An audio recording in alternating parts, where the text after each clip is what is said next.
علیکم ورحمۃ الله. مشره سړی مش جوړ په خیر صحت ښه دی. راځي دا ویډیو کې اکثره کوم کې څونه سره خبرې کوي ویډیو چې سٹارټ شي بیا سره لاس. السلام علیکم. دا جالبه ده چې ما دا تقریبا څو کاله مشه دی؟ یو نیم کال شاید. زه کاله شاوخوا مشه. یو نیم کال. نه څو کاله نه توسه. عمر څو چاته نه. خالي صاحب سپینګری ما نه سره 15 کاله ګارانټي مشر دی. خزه دی په فیصله وکړي څوک ځواب ښکاري. بالکل. ډیره مننه الله دې خیر درکړي چې راغلی. رحمت ورور راغلی هم دلته دی او موږ چې همیش لپاره دې ته اواز پورته کوو که نه چې دې قوم سره هغه وکړي کومک وکړي مرسته وکړي هغه دغه ورځې په خاطر باندې. نو اوس تقریبا 400 کورنۍ موږ راوغوښتي. فکس 400 فکس هر یو ته فکر وکړه چې دا یو پوره یو میاشت یو 2 میاشتو لپاره انشاءالله کار کوي که چې برابره کورنۍ وي که نه. نو د دغسې مرستو ټولول او داسې عادي خبره ولا چې شاته ووایم عموما باندې خیریه کارونه چې دي یو څه سختي لري او باید ولري ځکه چې هر یو کار کې اجر دی آخرت دی. زه نه غواړم تفصیلي بحثونه شروع کړم. حدیث قدسي دی چې کله الله سبحانه وتعالی جبرئیل امین ته جنت ښکاره کړو جنت د تکلیف او زحمتونو نه چاپېر شوی و. نو هدف مې دا دی که څوک یو د جنت کارونه کوي نو بدون شک تکلیف او زحمت د خلکو خبرې هغه ته خلکو تورونه بیا چې کله ورته جهنم ښکاره کړو نو هغه د خواهشاتو نه او ناراستي نه او ارامش نه او دنه چارچاپېر و یعنې شهوه نه چارچاپېر و. نو جبرئیل امین وویلې چې د دوزخ نه به څوک ځان خلاص کړي اول ته به څوک دن نه شي. دا تکلیفونه چې بدون شک چې دا یو لنډ هغه دی چې هر یو خیر کار وي که په هر ځای کې وي بدون شک هغه تکلیف و زحمت به وي ځکه چې تکلیف زحمت پکې نه وي نو بیا به هر سړی هغه ته لاس کوي او هغه ارزښت به نه وي. هر شی چې قیمتي دی ارزښتناکه دی هغه سخته دی لکه انجینري شوه طب شوه سخته دی چې سخته دی دې به ارزښتناکه دی. طلا پیدا کول طلا قیمته ده ولې ځکه چې پیدا کول سخته دی. زمرود قیمته ده ولې چې پیدا کول سخته دی. بالکل الماس وګوره ماشاءالله نو د پیدا کول سخته دی ولې ځکه چې پیدا کول سخته دی. نو هدف مې دا دی چې هر یو کار کې خیر وي او د اخروي موضوع وي هغه دې دپاره سخته ده ځکه چې هغه همدومره ارزش زیات دی. یعنې اوس کولو ډېر مثالونه ورکو خاوره په هر ځای کې شته دی هغه خاوره استفاده نه د با استفادې خاوره هغه سخته ده. خیر اوسې مننه. امید لرم چې اکثرو ذهنونه به خلاص شوي دلته سره د هغې اوس دا دومره فامیلونه الحمدلله د دغه د منډو ترلې د مشرانو ستاسو د ټیم هڅه او کوشش و دوی به لاړ شي دوی په هغه کورونو کې به یو څه پیدا شي. دلته داسې فامیلونه کورنۍ شته چې هغې تاسو باور په خدای کې تاسو خپله معلومات چې یو وخت راځي 2-3 ډوډۍ واخلي نو هغه مو ورته که څوک ورکړي هغه یو چاته لاس په ډېر ځینې کورنۍ چاته لاس په اسانه نه نیسي. نو موږ خوراکي مواد تقریبا 2 سیزونو کې مخکې موږ اکثر ویډیوګانې کوو چې ژمي او روژه کې او بعضې خدای ناخواسته ایمرجنسي حالاتو کې هم خوراکي مواد ورکوو خو زیات فوکس زموږ که په لنډو کې ووایه د قمر بنسټ ورسره پارټنرانو زیات فوکس په څه شیان باندې دا باید موږ واضح کړو چې خوراکي مواد هم یو لازم ضرورت دی عوامو دپاره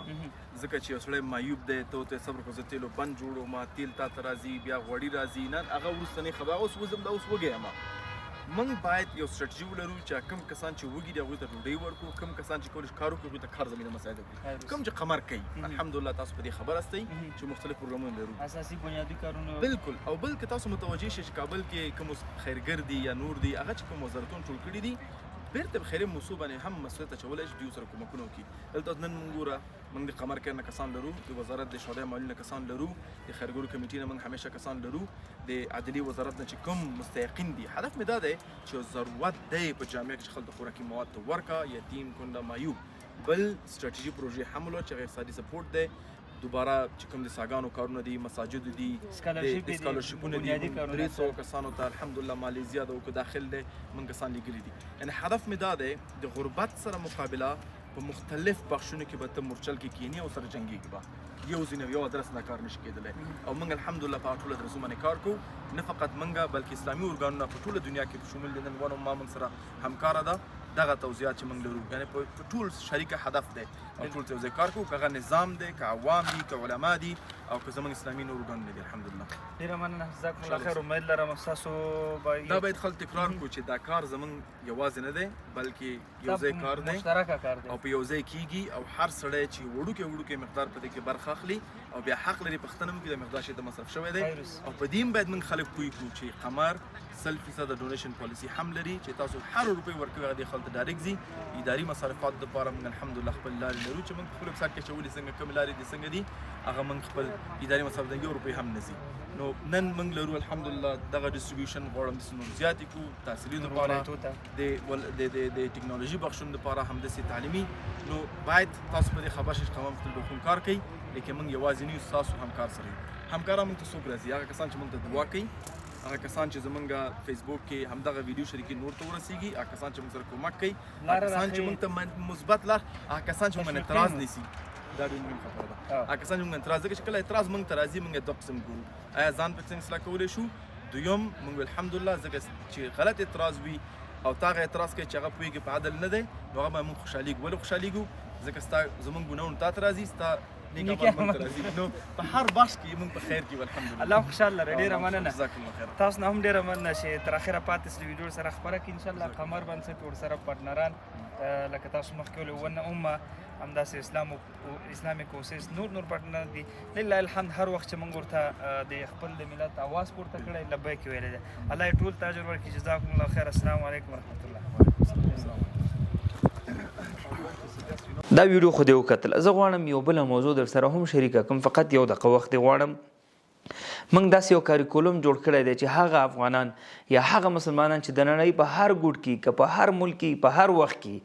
موږ تاسو ته استاد در معرفي کوو په 2 میاشتو کې خپل د بچي روزنه داسې وګوره لکه ستا دې بچي ته چې موږ 2 کاله روزنه ورکړي همدا اوس په دغه واتساپ نمبر باندې را سره اړیکه کې شه ویبسایټ درته هم ښکاري نو ویبسایټ ته هم لاړ شه وګوره موږ قرآن کور اکیډمي جوړه کړې ده هغه ورونه چې خبر نه هغې د خبر شي خپل بچي راځي دلته موږ سره په دغه اکاډمي کې شامل کړي تر څو پورې آینده یې روښانه یو بچی دې داسې تربیه شي لکه تا چې تربیه کړې زه پوهېږم ته مصروفه یې ته به وظیفه لرې ته به چوکیداري کوې ته به ټیکسي چلې خو دومره وس او توان او انرژي به تا کې نه چې ته کور ته راشي خپل بچی په اسلامي علم باندې سنبال کړي همدارنګه خپل بچی هغه کلتور او عنعنات او آداب ورته وښیې دا وخت به تا سره نه انشاءالله ستا دا بچی به موږ روزو او داسې وخت به راشي چې موږ ته به دعاګانې کوي دا اوس په دې نمبر را سره کې اړیکه کې شه الله مو خوشحاله لره السلام علیکم ورحمت الله